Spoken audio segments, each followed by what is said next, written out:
Bam, we're live. Cool. Just like that. Welcome to the podcast. Yeah, thanks for having me. You are so welcome. I'm so glad you're here. This is this conversation with you is like one of the exact reasons why I started this, because you are the prime example of busy working mom who comes in, gets a great workout in, has to get out of here and get on to the next thing. I'm doing the same thing, running all over the place. So we don't really have extended time to sit down and talk like this. So this is like prime example of why we do this. I'm so excited. Yeah, me too. I'm so excited. So, yes, busy working mom of two, right? Am I right? 3. Mom of three. I was wrong. Yeah, 16, 3, and 5. Yeah, you're busy. Yeah, a little bit. And talk to me a little bit about what you do. I know, so I've seen some really phenomenal content that you've put out before. Talk to me a little bit about your job and what you do. Yeah, so we're actually this Saturday, we're celebrating our 10-year anniversary. Yeah. So Congratulations. thank you. So we're a little bit older than you guys because I think you're 6 years. Yep, coming up on the 7th year soon. So Cool. So I do behavioral therapy. It's applied behavior analysis. So we provide treatment for autistic or children with autism, and also work with adults with intellectual disabilities. So our core value and mission is to give services to the underserved. So we look for children and adults with autism and disabilities who have unused funding sources that typical commercial ABA clinics don't normally take. And we work towards closing the funding gap. So incredible. yeah. So How does your path lead here? How do you get into this line of work? Because that's just phenomenal work that needs done, and you're doing it. yeah, so behavior analysis is pretty new to the mainstream. So I started at OSU back in 2005.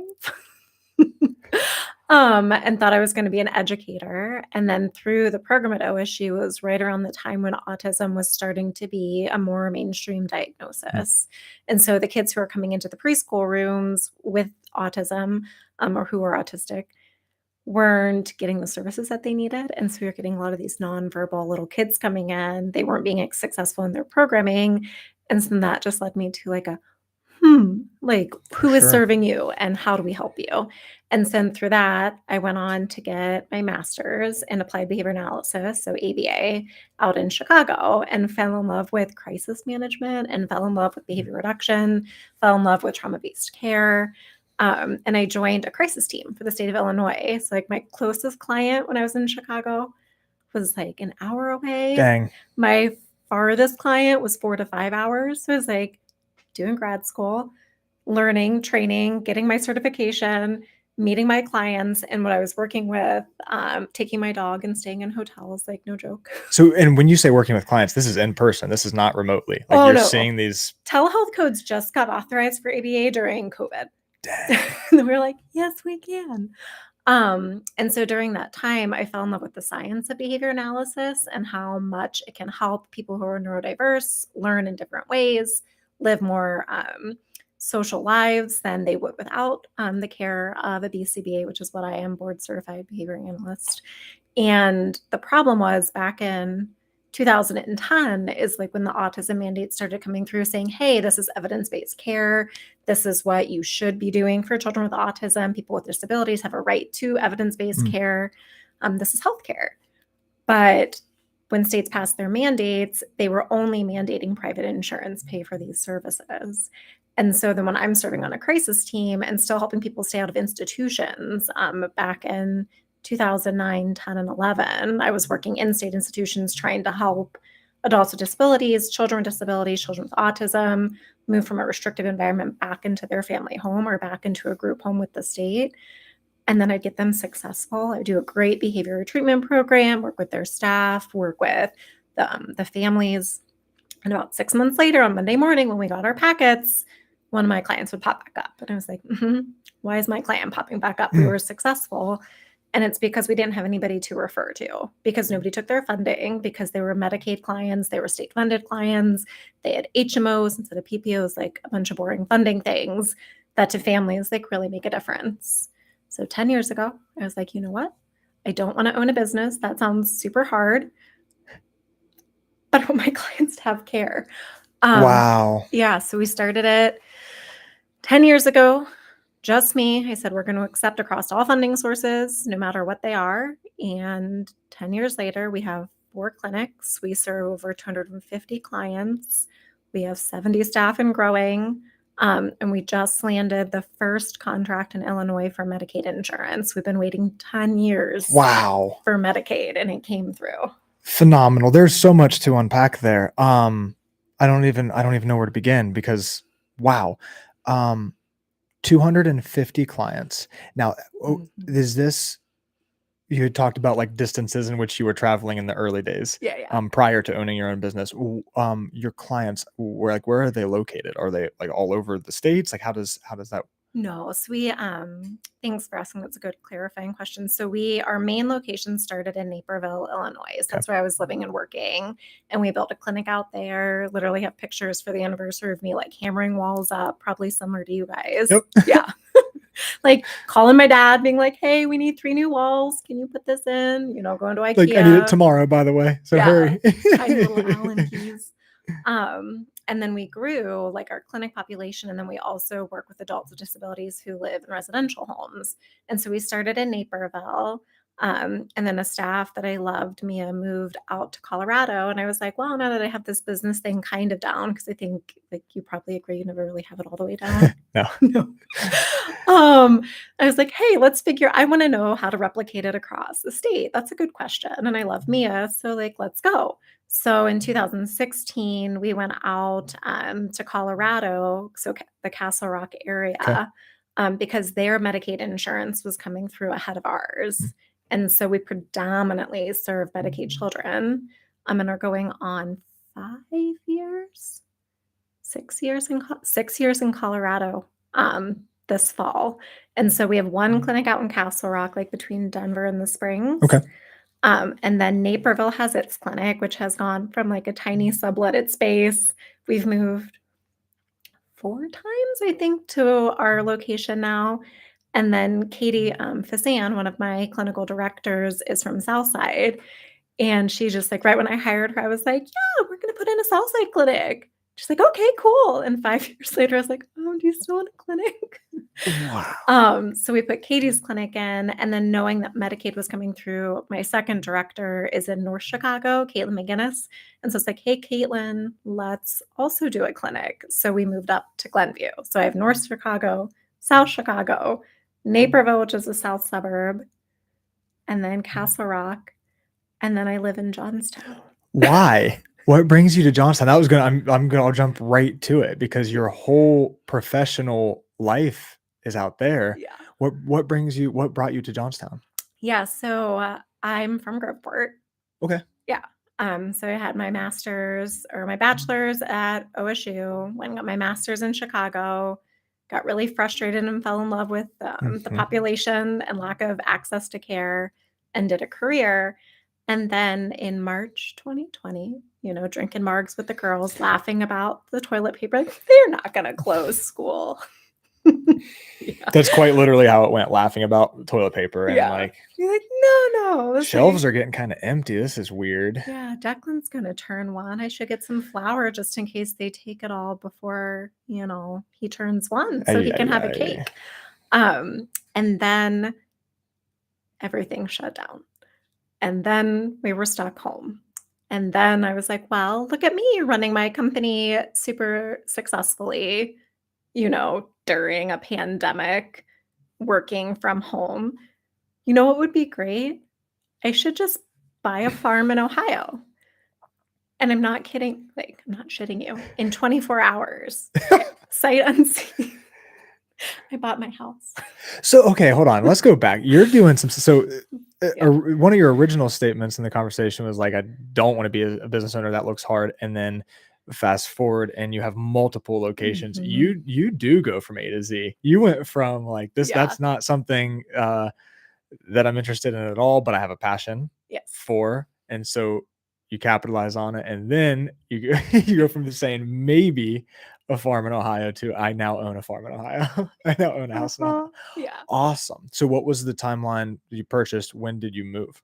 So I purchased in July of 2020 and moved in August. I got permission from my leadership team of being able to relocate. Like, what would it look like? How often would you need me to come home? What structure would you need in order for me to be a remote supervisor versus an in person supervisor?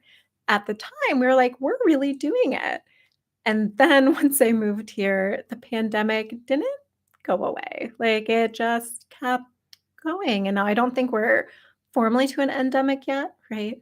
But so it's been, I think, in the time that I've moved here when I don't have the little kids, because I'm divorced, I think I've been back to Chicago maybe 26 or 27 times. So when we're talking about, like, fitting in workouts, I'm like, "All right, so I'm gonna do 4:15 gym because I can take an 8 PM flight, and I can, Amazing. like." So incredible. Yeah, Seriously. like, get my workout in, and then I'm gonna go to Chicago, and then I'm gonna come back, and then I'm gonna be mommy, and then they'll go to dad's, and then I'll do 6:30 and You do the yeah. dang thing so Yeah. well. Awesome. Um, dang. So, so August of 2020, how deep are we into the pandemic when you moved? Or July, I'm sorry. So, we would have been March, April, May, June, July, 5 So, like, the months. thick of it, okay. So, here's a question for you. You go from being a professional, like, your own doing your own line of work to now leading a massive team. You say 70 people? Yeah, they're not all mine though. Like, we're a tiered system. Like, they're my employees on my payroll. But like 70 people do not answer to me. Like, that would be too hard. It's a lot, that'd be a lot. Are you so how many people, like, directly report to you? 5. Gotcha. Mhm. And then so today, are there people like equivalent to you, like in the Mhm. gotcha. Okay. Kind of. So I do a lead within or lead beside leadership style. So I do not believe in, like, top down, I'm the boss, you Yep. need to answer to me. And so when I went from having my own caseload, I wanted to make sure that, like, okay, this is my caseload. And I want to make sure that whether it's me or a new BCB that I'm training because I have control tendencies. Uh-huh. I wanna circle back to that because I have Yeah. questions on that. Yeah, go ahead. Oh, yeah, we've got time, and so it's like, I wanna make sure that if I'm giving, these clients that we're not supposed to ethically love, but, like, everybody knows I do anyways, and I'm going to have to pass them to somebody new, how do I make sure the quality is there? So, I went back for my PhD for a little bit, I haven't completed it, but I studied organizational behavior management, Mm, and so it's how do you take clinical work, how to change behavior with a person, and change behavior within an organization. So we have a performance-based system at the company where we can check in at any given time. I could pull my laptop now and tell you the progress any client is making. I could pull any employee and say, how are they with their clinical programming? How satisfied are their families? wow. Um, and then I've moved that up to just listening to the different directors and finding out who is good at what, where. And then we make every Tuesday at 1 o'clock, we review everything, we make the decisions, and we keep running. Awesome. Yeah. How are you doing with it was funny, you said control. How are you doing with, so much happening while you're so far away? Like, do you feel like has it Mhm. been I imagine I'm gonna go on a limb and imagine that it didn't just, like, overnight, like, it went really well. How would you Yeah. yeah, how is that going? Still figuring it out. Yeah. Yeah, so we didn't expect because prior to COVID, we had between, like, I think I just said it with staff today earlier, like between a 92 and 96 retention rate, which is unheard of in our field. Wow. It's around 40% is Incredible. typical. And then July happened last year. The great resignation happened. We were not immune. The whole country was feeling disconnected. People were feeling burned out. People wanted to take breaks from working. And so from July to June now, we've been doing this huge rebuild, which has caused me to have to be out, pretty often sitting working with staff. But there's so much, like, I have so much trust in the women that are leading beside me. Mm, And so if I'm not there, I know they're doing it the way that I would, or they're doing it their own way and they're doing it better because beautiful. that's part of being a good boss and leader is being like, I need to hire people that are smarter than me Mm, and have different skill sets than I do. So it's been tough and it's been like a full team effort. And I don't know if me being there full time or not being there full time would make a difference. It's more the like, how do you lead together through a national, international, essentially trauma Mhm. and keep services going out? Incredible. Yeah. I can relate completely. So when we started, it was just Courtney and I, right? And so there's deep relationships with every single person in the organization, right? And while the relationships are still there and we still get to do this thing, it's not just a one-man show anymore, a one person show. And naturally the people that you have been working with are like, whoa, what? Like there's more than what we've known.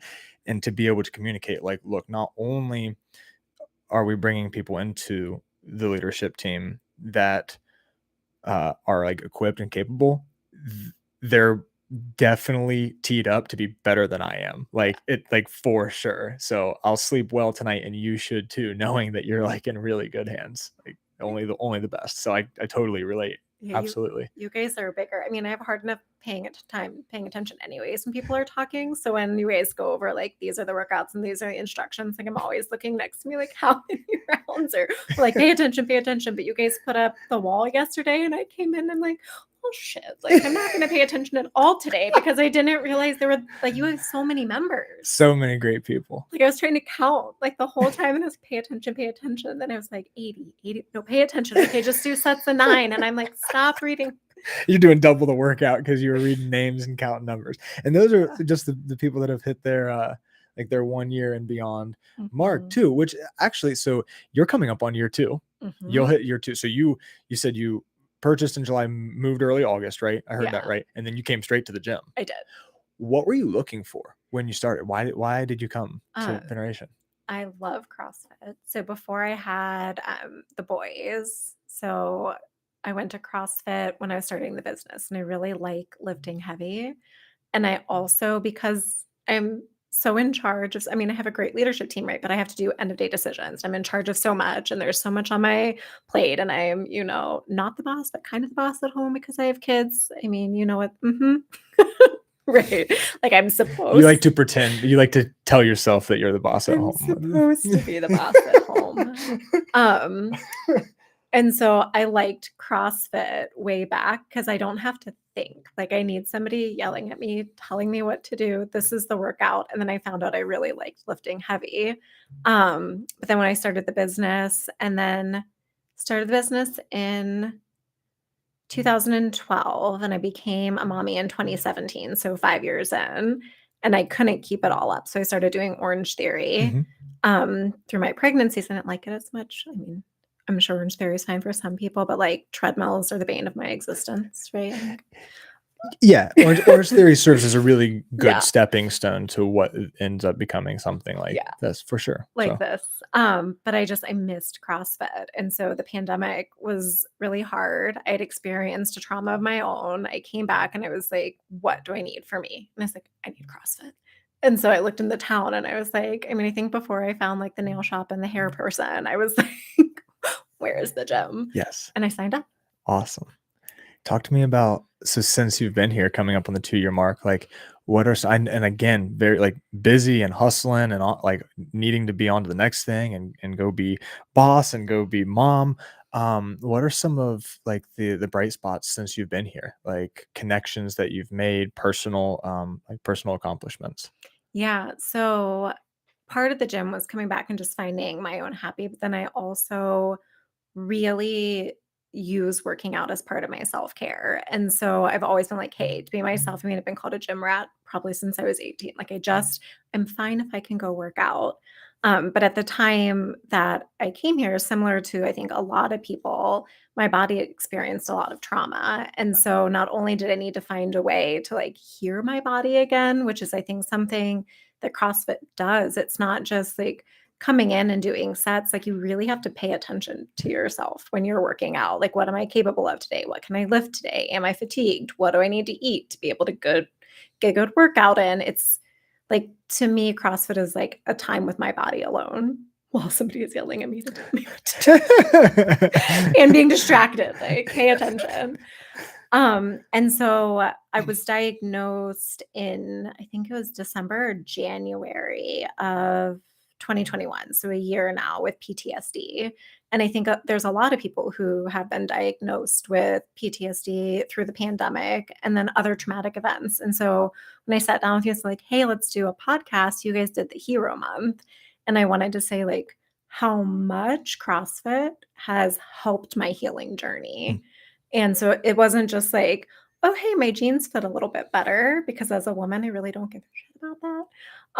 I want to be comfortable and at home in my own body. And so for me, the bright spot of CrossFit, outside of like the amazing community here, the loving people that show up every day, the trainers checking in on you. If you don't come enough, they call you. So you have to come back. And you're like, oh, I got the shame call. It's like getting called into the principal's office. We always come the day after the call. So the community was so loving and caring. And so for somebody walking out of trauma, like so many of us, that made me feel safe to then also not only help my body to hear my body, but to heal, so that I wasn't constantly feeling as though my body was in attack, if that makes any sense. It does make sense. And seriously, forgive me if I don't want to dig into too many details that but like whatever you're comfortable sharing, like on the, you said about a year ago diagnosed, like the last year, what does progress look like? You're talking about significant growth and like overcoming hurdles. Like what are some examples of that? Like how so? Yeah, it's funny because I was sitting, I've gone to counseling like my whole life, right? I just need somebody to listen to me because I think too much all of the time and I need them to reflect it. And so my counselor this past like spring was like, all right, we're going to take your assessment again. I'm like, if I pass this, I'm not quitting therapy. She's like, okay, but we're fading. Like, I'm still Purposely fail it. Purposely give all the I'm wrong answers. super stressed. But for me, the PTSD diagnosis was essentially that my body was going haywire from the amount of stress that was inside of my body. And so we have what I've now learned is called the vagus nerve. So it like lives in the back of our neck, and it helps with like our digestion and our gut, and helps with like all of the stress in our body. And when you have been exposed to any either like a quick trauma, like the war veterans that, we honor here, I think it's in the month of Yeah. June. Yeah. Or anybody who's experienced any kind of trauma, whether it's the ongoing trauma of the pandemic or somebody who's experienced a personal trauma, sexual violence, domestic violence, any of those things, our body doesn't know how to read that stress. And so because I did experience trauma, my body and my vagus nerve completely disconnected from each other. So my vagus nerve with PTSD didn't know the difference of like a door slamming or somebody dropping a kettlebell next to me, to, oh, hey, there's an actual danger here. And it doesn't mean that like my trauma came from like a gunshot. It just means that like my nervous system was so overwhelmed that I couldn't hear my own mind because my body was saying, we are in danger. And so I knew I needed to change that. I was unwilling to stay in a body that was so stressed out, which I think many of us are. And so part of my healing journey was first just saying, like, hey, I want to be at home in my own body. I knew that CrossFit was a really good fit for me. I didn't expect the loving community that was here. And so that just made it so much different to be able to show up any way I was. Wow. And so when I was working with my therapist of like, how do you help this vagus nerve? She gave me some really good reading to do. So Burnout, which I wrote the authors for. So Emily and Amelia Nagotsky talk about the stress cycle and how it's biological. And if we complete the stress cycle, the body starts to heal. And I was like, And there's different ways that you can complete the stress cycle, but exercise and movement is the number one way. And so it wasn't in coming to this gym, it wasn't just like, oh, I want to make goals. I feel good when I work out. It was, how do I teach my body that the stress can leave? And so it was working out time and time again. And so there were some days I was coming here and it was just like, hey, I'm in a really good headspace and I'm just going to get my workout in like everybody else.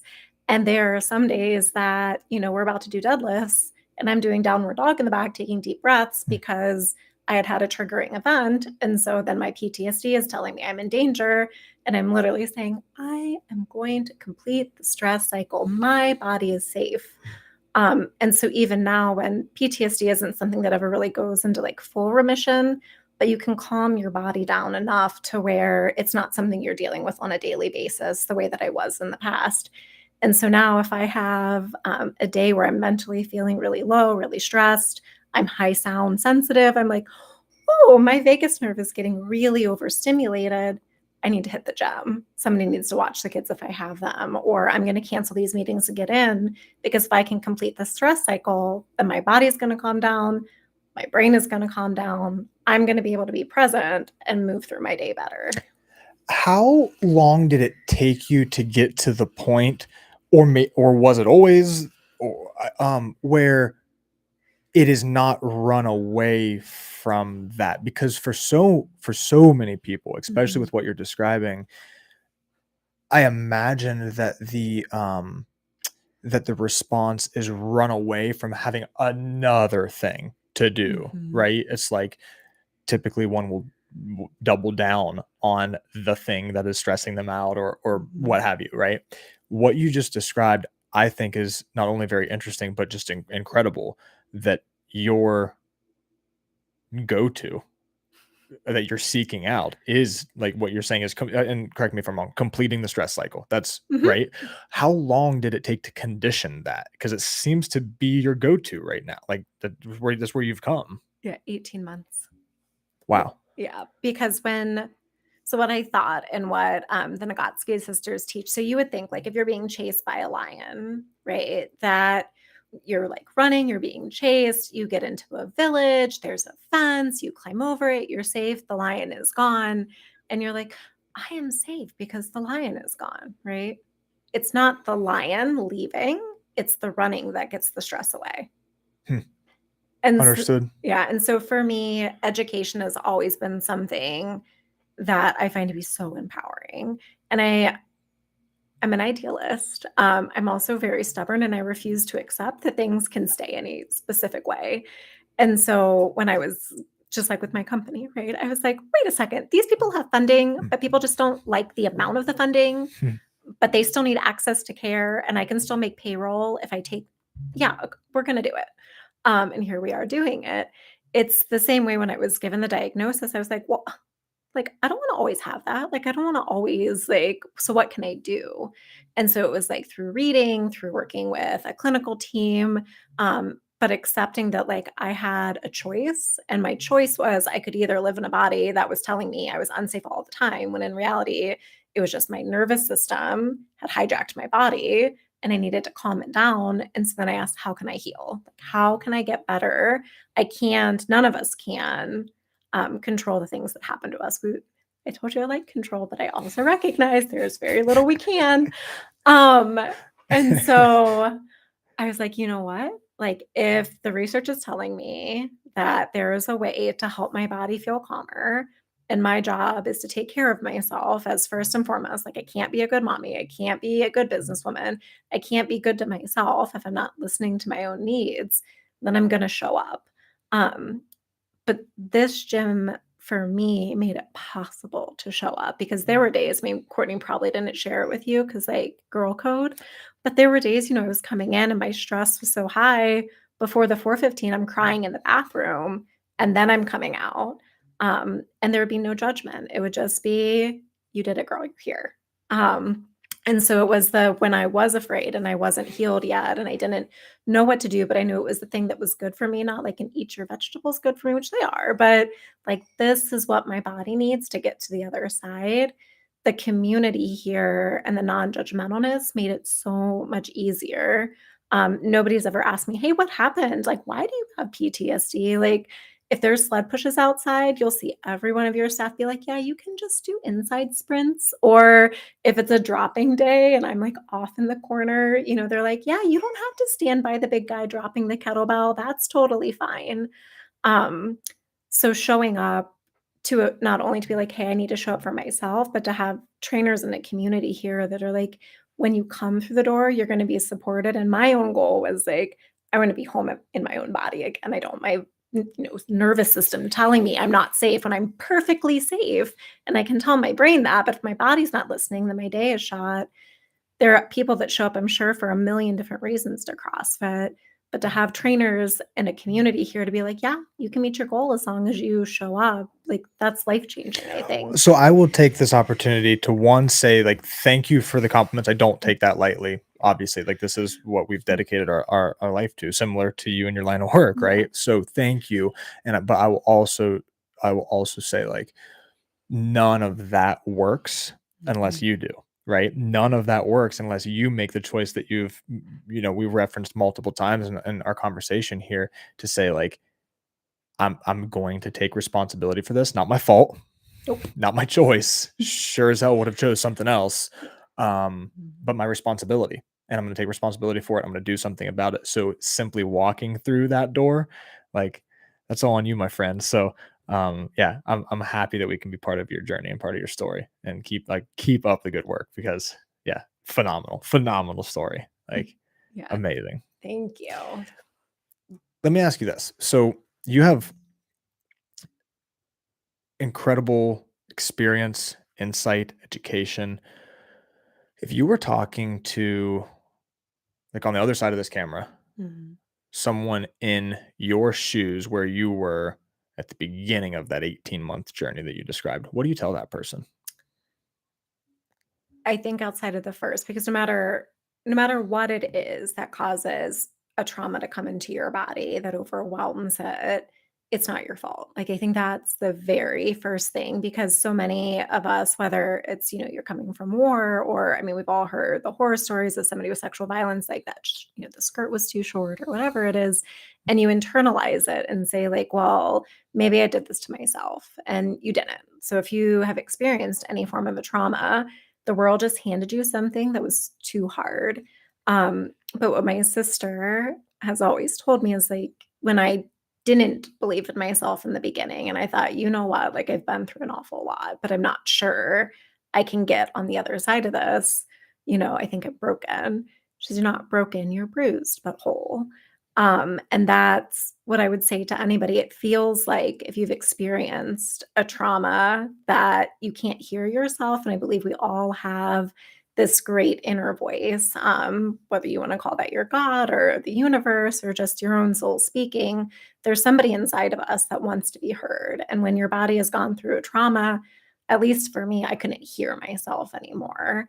And so making a commitment to yourself and saying, you know what, I'm not broken, I'm bruised, and I can get back to that inner voice. I can get back to the life that I want to live, not that I can control, though I would really like to, but a life that at the end of the day, I can just sit in awe and wonder and say, yes, hard things happen, but this is still my life. It's worth it. And there's nothing that happens to us. There are horrific things that happen to all of us, and there's nothing that's worth losing your life to, whether that's like your actual life or just having your own mental capacity to live the life that you want and can choose for yourself. So not to let the trauma make the choice for you. Wow. Yeah. Thank you for sharing. And Yeah. um, what is what's on your radar? You've overcome struggle and you can and continue to. I don't want to Yeah. I don't want to gloss over that by any means. You are continuing to do the work on a daily basis inside the gym, outside the gym. What's next? What are you after professionally, personally?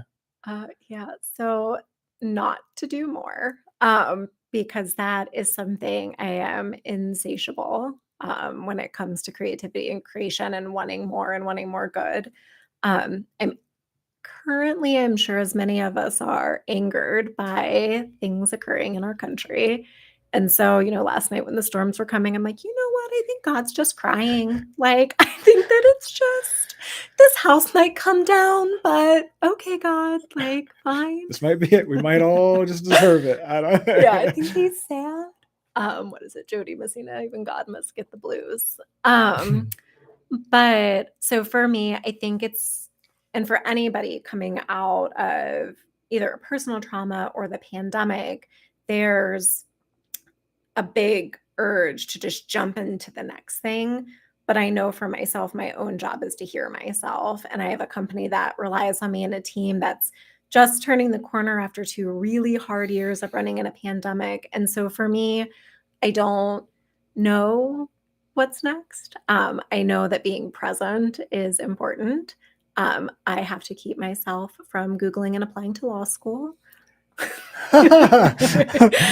I may or may not have sent like a form to admissions, then be like, we're not, no, no law school for you. And so I think it's just running my business, being with the kids, writing, which is something I really love to do, and taking a moment of stillness and rest so I know what it is that I'm doing next. Because as a person, like I'm a creative, but I'm also very service based. And so as my team has the resources that they need to run the autism therapy, then I'm like, okay, so then what can we add on? Who is hurting? Who needs more services? But I also know I can't do that if I'm not present and taking care of myself. So my 1 year goal is remove the stressors, which is pretty hard. That's a very short, quick statement. Yeah. That is much grander. Uh-huh.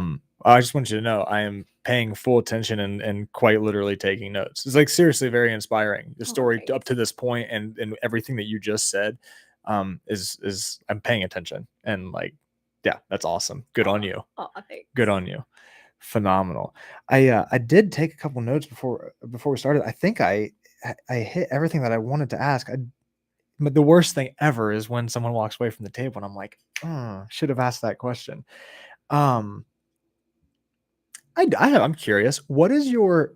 Do you have like a favorite specific memory at the gym since you've been here over the last 2 years? Is there anything that stands out? Oh.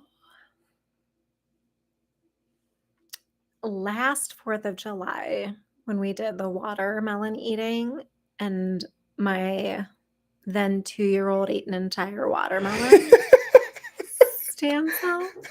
And I just look at him and like, buddy, college is going to be good for you, like, because he double fists his juice boxes. Like, That is awesome. I could have used him this year. There's a bunch of watermelon left over. we were potty training. Yes. Yeah, which we did in 3 days. And Nice. he went back to his dad's and was like, I'm going to have some wine now. But yeah, I think it's not any one given thing. I think it's just like the showing up and the encouragement. And like, I love the meeting new people and being able to welcome them in because I was so welcomed.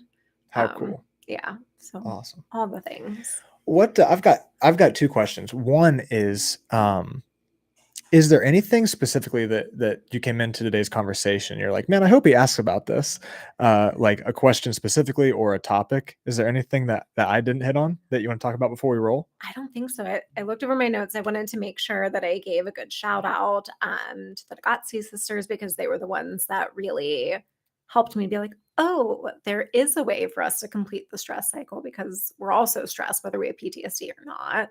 And then we don't have to live in our heightened stress. So I wanted to touch on that. But I think my big takeaway was like just how healing CrossFit can be or any type of movement. And so I think you gave me a beautiful space to be able to talk about it. Awesome. Well, I can't wait to have you back and to do like a progress report. Would definitely do an update. My final question for you then is how do you define a successful life when it's all said and done? What is success to you? Oh, you're going to get me on my romantic side. I think it's just having peace and being able to end your days knowing that you're at home in your own heart and you've never abandoned yourself. And so for me, when trauma came and I felt I had abandoned myself, and that's where there was a lot of blame and, where did I go and all these things. And then knowing that my life goal is not status or power or position or money, it is knowing that I've lived a life surrounded loving myself and spending as much time with the people that I love. But I also, as where I say, like, I'm not, or my sister told me, you're not broken, you're bruised. I feel the same way about our world and that we're making some poor decisions from a place where we could be creating a better world and a better earth, regardless of what your position is on anything. At the end of the day, I want to be able to serve humanity and live like at home in my own heart, but know that I left a small, better space, for my children and my children's children and your children. And so knowing that I did my best in a life of service, I think is also really important to me. That's beautiful. I love it. I think if you and I, if we can leave just like one thing, even if it's as simple as a lesson, if it's as Mhm. simple as a phrase or a mantra that we utilized, but that we actually lived by, and then Mhm. our children or our grandchildren or great grandchildren or a stranger can grab that and do something with that, the cascading effects, that's immeasurable. So Mhm. I'm with you. It rip Awesome. it ripples. Beautiful. Well, before we roll, we got a couple of things coming up here. Friday, July 15th, we are going to the Clippers game. So if you have not picked up your tickets from the front desk, do that now. Progress Assessment Week is coming at the end of this month. So this is where we get to measure the fitness portion of our life habits. So that's July 25th. That's Monday, July 25th through Saturday, July 30th, that whole week here at the end of the month. And then upcoming podcasts. Next week, I have Coach LA on here. And then right after that, I have longtime member Founders Club, Emily Lowe is coming on the podcast. So that'll be a great one. So as we close out here, I would just like to not only thank you, Jessie, but also extend an invitation to anyone that is listening to Jessie's story and can see themselves as a part of her. Like I encourage you to take the step and let's just have a conversation. And you do that. You can go to our website and click the button that I think it says free intro, and it's your new member consultation. We just will have a discussion just like this, but not live on camera, and just learn what it is that you're looking for. As Jessie alluded to earlier, like there is no one size fits all cookie cutter goal. And then in turn, there's not one size cookie cutter prescription for that. And so we'll give you our best recommendation and help you the best that we can. So I invite you to book your new member consultation at CrossFitVeneration.com. And I'm looking forward to helping you. If you've got any value from our conversation today, you can share this. And what is it? Like, comment, and subscribe to our page is good too. So you can get notified when we come on. My friends, we'll talk to you next time. Jessie, thank you so much. Thanks for having me. In the meantime, everybody stay safe, keep moving, and we'll see you in the box. Bye, everybody.